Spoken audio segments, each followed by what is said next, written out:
right, ladies and gentlemen, boys and girls, children of all ages, fellow Pandemonium travelers, this is Seattle Pandemonium Shutdown, day 175 by my count. So, I don't know, some of you have subscribed, you hit that subscribe button, you smash that like button, you are on board with the program. We're in a weird space here, guys. So last night, apparently, and this is in the internet age, the social media age, you got to be careful about what you see. Now that's fine for you to switch lanes, but you got to be up to speed when you do that, or I'm not gonna like you. See, Mazda's got it figured out. Anyways, last night people were going like door to door in, I don't know where they were exactly. I think it's still mostly in the Capitol Hill Central District area, but like going and banging on people's doors and like throwing shit at people's houses and like, you know, forming an angry mob outside and like demanding you come out. But they were doing it to like a house where maybe nobody was there.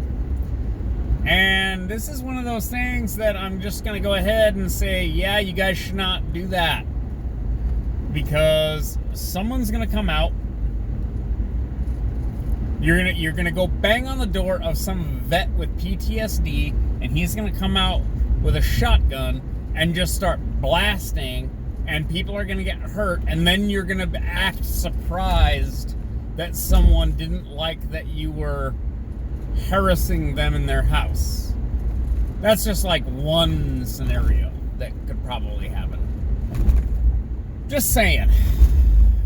Well, you can see the Cascades, and you can see the Olympics today. That means it's a sunny day. Anyways, what happened yesterday? Well, the RNC concluded their fourth day, and I have to double check. The DNC only did 3 days, right? But the RNC did 4 days, and it's one of these things of like, the way that the RNC decided to... You're bouncy. I don't want you to bounce too much. Uh-oh. Life is returning to normal. See, brake lights. Remember brake lights?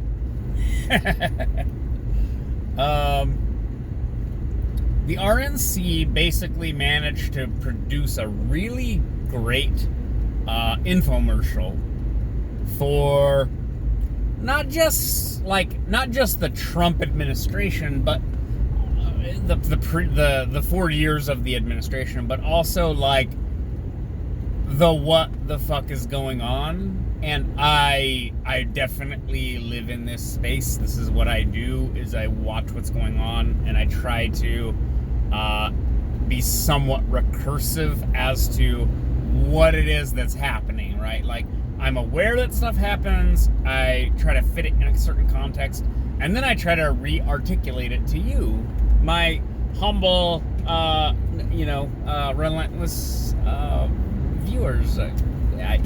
People listen to me. I don't know why they do, though. I must be more right than wrong, okay? Now, on the one hand, a Trump landslide in this election is not off the table. I want people to kind of understand that. It is right there. A whole bunch of people voting is anonymous, at least for the moment. They're gonna go in that voting booth, and I swear to God, they're gonna pull the lever for Trump, because they are sick of the rioting, the violence. The campaign ads write themselves. You've got people flipping off like grandmas and stuff and screaming at them leaving the RNC last night. The RNC fireworks show, while maybe it violates a Hatch Act, I don't know. Oh wait, I don't know. By the way, did I address this? Did I address this like a couple weeks ago? There's a stoplight up there. This traffic is going to back up past where the off-ramp lane is.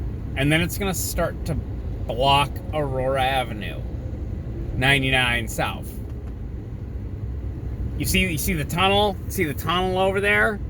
The tunnel goes through and underneath downtown, the one we paid like billions of dollars for. This off-ramp is going to block traffic back onto the highway.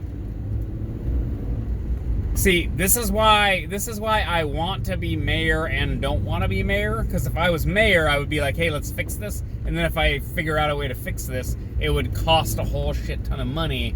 And yet, the problem is literally people trying to go into South Lake Union on Highway 99 are going to get fucked because the system, the layout of the lanes and stuff doesn't work. Do you understand what I'm saying? Am I just ranting in the void? Okay, never mind. Let's go back to national politics. Okay, look. The RNC was on message, on point. Okay? Rioters need to stop rioting. Local Democrat leadership need to stop them from rioting. Fact. Okay? It is up to them. If Trump sent in federal troops to shut down rioting, he would be the authoritarian that everybody has been claiming he is this whole time. But if he leaves it up to the local weak-ass, weak tea-ass fucking local government to take care of, then it will just keep going forever. Now, on the other hand, the Democrats are trying to say, oh, this is Trump's fault because of the pandemic or whatever. I'm trying here, guys. I'm trying to get people to understand that on the one hand, we're in a dire situation. We've not been in a more dire situation in our lifetimes, and that includes 9/11, which I watched unfold on live TV. It's our national debt. It's energy, it's defense, it's China, it's the fucking pandemic, it's our domestic strain, right? Our partisan politics are driving us to heights of hysteria and rage that create, like, I could say some names of, like, Twitter accounts who clearly occupy an entirely different reality than I do.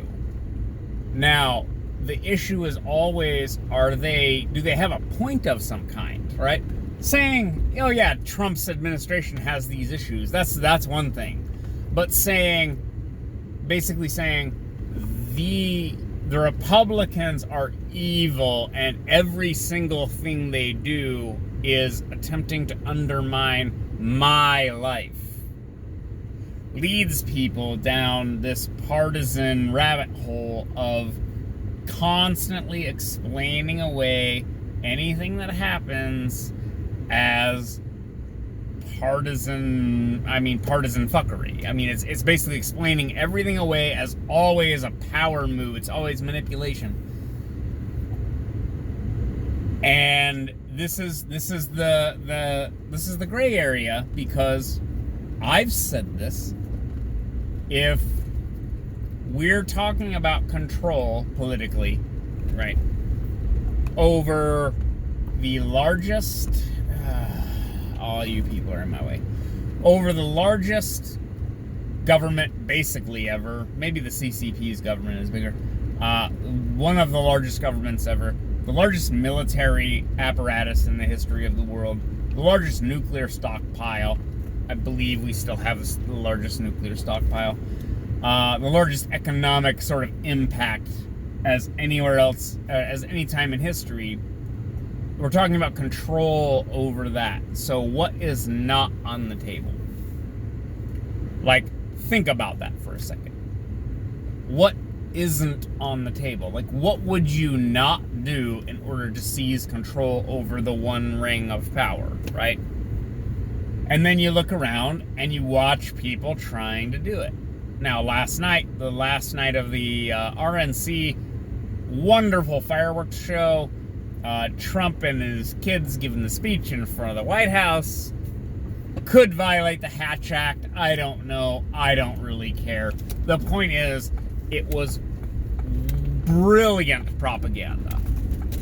Like, it was very convincing. Like, based on what I'm seeing, it's like, yeah, I can see why a lot of people would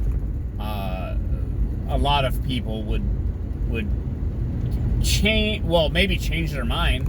And that's really the point of the whole thing, right? Change their mind to voting for Republicans down ballot, voting for Trump. The propaganda is very effective, but at the same time, that's the thing about propaganda. I might have said this on this series as well. Is propaganda is effective because it's at least partially true. Now, what they have been hammering on with the RNC is black representation. They just featured a lot of black people, like on purpose, like straight up out front. Here's black people who basically don't have TDS. They don't hate Donald Trump. And in fact, they give testimonial. But testimonial is worth a certain amount. Don't get me wrong. Like, the plural of anecdote is not data, right? But there's a lot of black people who do support Donald Trump. And again, partially, Trump touts this, they hammer on this all the time, black unemployment at the lowest rates ever. That does mean something, because you gotta work and earn wages, guys. Like, there's no substitute for working and earning wages. You might think it's not fair, or I don't earn enough, or whatever, but there's something about doing work and getting paid for doing your work. You go, yeah, I worked hard and I got this. And then you take that money and you put it towards, I don't know, buying a lawnmower and a weed whacker, and you start a landscaping business when you're, 18 years old. Like, I know we all want to be, tech moguls and have trillions of dollars, but that's just not the real world. The real world operates off of you doing work, earning some wages, and then using that to better your life. And it pays off in ways you don't really realize at the time. It's like later on, you work for someone else, and then you go, oh, I have this problem. And then you go to your boss and you go, oh, I have this problem. I can't do my job. And then the boss is like, oh, no, this is like when I ran out of gas running my landscaping business. Someone's got to do something. I got to do something. And then they have a solution. And they go, oh, hey, don't worry about it. I got it taken care of. And then you go back to your job, and then you do your task under this other person. I know I might be rambling, but I'm telling you, this is how it goes. Because as you grow, as you become older, tasks become more complicated. They become more complicated in ways you can't possibly imagine. But you start by, again, I've said this before, by washing dishes in a restaurant.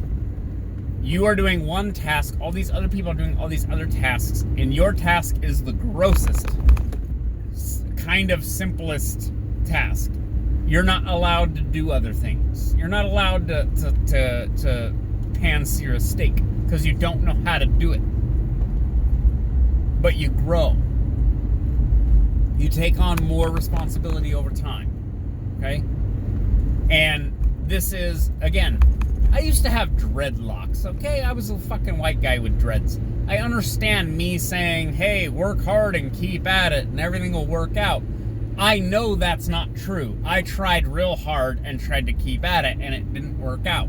But what I'm saying is, where you are is not where you will be, okay? Like, it literally did not work out for me. My dream did not come true, and it's not going to. But that doesn't mean that I can just get mad at everyone else and burn shit down and attack people and act all self-righteous because I think I have the right, the right rhetoric that then justifies my bad behavior, my shitty behavior, me burning your store down because I'm mad about stuff. That's also not okay. Even though I am mad. I'm mad that I couldn't get to where I wanted to be, but that doesn't justify me harming other people. I have a tweet. Maybe I'll include it with the video. A grand moral proclamation. It's from like a year ago. People shouldn't shoot each other. Apparently, this is something we haven't mastered yet. Now, obviously, it's a glib take. It's a little more complex than that. But people shouldn't shoot each other. That's it. That's it. People shouldn't shoot each other. Apparently, that's very hard, and we can't figure out how to not do that. I don't care if they're police. I don't care if they're criminals. I don't care who they are. I don't care if they're acting in self-defense. Every time somebody shoots somebody, well, you shouldn't have made them shoot you. Our law enforcement system shouldn't be one where people end up getting shot. But that's just not reality. Reality is people shoot each other, and they justify shooting each other. And in some cases, any reasonable person would go, yeah, well, I mean, that's what I would do. I would have shot that person if I had a gun and they were doing that to me. And there's just nothing you can do about it. That just is the way the world is. So, trying to reconcile the differences and the inconsistencies, and it's just just wonderful. Oh, it's just wonderful. You see, that's the Seattle we're going back to, because we were returning to normal. Shopping carts full of garbage. All right, that's enough for me for one day. Bye.